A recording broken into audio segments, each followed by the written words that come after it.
Welcome back to the Red Dice Diaries. I'm John and this is Hannah. Hi. And all this month we're going to be looking at the various prompts for RPGaDay 2025. So let's get into it.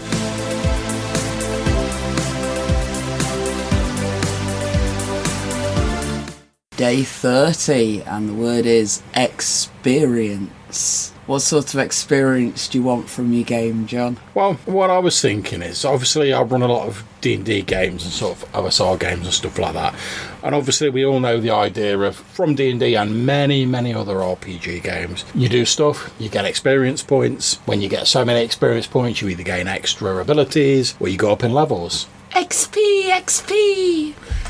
Very much so. But I've been reading a few articles recently where people have been talking about sort of less tangible, I don't know if less tangible is the right word, but sort of less sort of system-based rewards, more sort of things you can get in-game.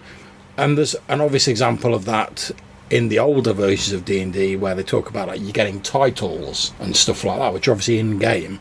But back in the day, they used to get to what was called named level, where certain levels would have like various different titles. But so like, if you're a thief, you might have one title at level 5 or whatever. If you're a fighter, you have a different title, etc. So it got me thinking, and I don't know if you want to weigh in on this, like, what sort of other like rewards could you use, or sort of signs of progression could you use in a game, rather than just sort of saying someone at the end of a session, oh, there's 100 XP. When you've done this 3 more times, you're going to go up in a level and you're going to get some new ability. I vaguely remember way back when there was one of those little books at Spirit Games that were like the printed ones. It might have been called Toon. You played cartoon characters. There is a game called Toon, yeah. And your XP came in sweeties. Well, yeah, and I mean, I know there are various games that have recommended, you can use like tokens or sweets to represent like abilities and stuff like that.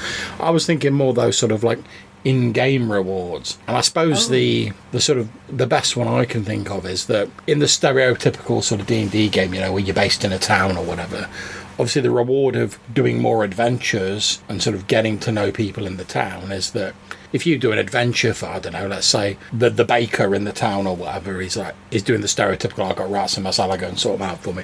If you do that mission for that baker, you get to know him a bit. He thinks, oh, these people are all right. He might throw a few more missions your way. He might provide you with some baked goods. He might give you some like knowledge about the town, and sort of without any sort of system stuff taking place. I mean, you probably still get XP for the mission as well, but without any system stuff taking place, you've advanced that sort of knowledge of the town and you've sort of built up a bit more of that world. Sort of created a bit of a social network for your characters to use later. Yeah, essentially, yeah.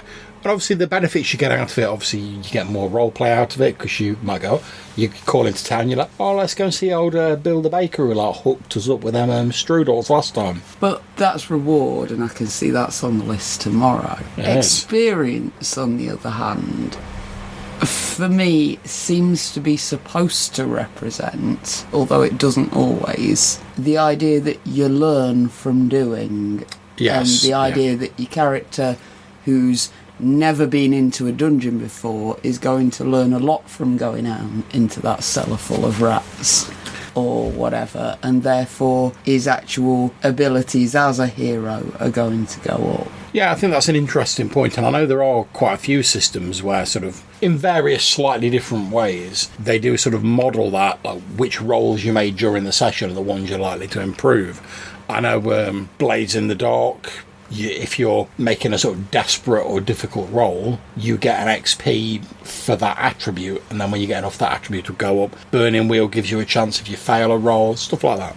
We've done a couple where if you fail the roll, you get an improvement on your stats. Yeah, and if I remember correctly, Call of Cthulhu does something similar to that, although I can't remember the exact details. But yeah, I think that's an interesting point. I think, obviously in real life you have to practice stuff to get good at it, and it's interesting how various types of game try to model that. I mean, I think for me as well, another thing is the idea of just spending like money on advancing your like tutelage effectively, or training or whatever. And obviously normally in most games you get the requisite XP, Shazam, you're now skilled in this, and off it goes. But it's often pointed out that when you get beyond a certain point in like a D&D style game, you've got buckets of cash with very little to spend it on. Like, there's not really much you can do with it other than, you know, to get the stereotypical, like, I'm going to build a castle or whatever. Whereas if you've got, I don't know, if you've got maybe a system in place, and I know there are some OSR games that do it, where you can say, oh, actually, I want to learn some random new skill. It might not be part of your advancement tree as far as your class goes, but if you've got something where you go, oh, well, I don't know, I want to learn about herbs or whatever, and the GM says, oh, well, if you go to like the master herbsmith in town, and obviously I'm being very generic here, and you pay him 300 gold crowns or whatever, it'll teach you this this particular skill on herbs, and it'll tell you all about the devil's lettuce and all this stuff like that. I'm sorry, I'm just laughing at the herbsmith. Do you mean botanist? Hey, I know what I mean. I mean herbsmith. Maybe pharmacist. That's what I'm talking about. Next year we're telling me mushroom forgers, not a thing. Of course. So that's it from me and Hannah for this RPGaDay 2025 episode. Bye. Hopefully you'll join us in the next one. And until we see you again, take care, stay safe, and whenever you're playing, have fun.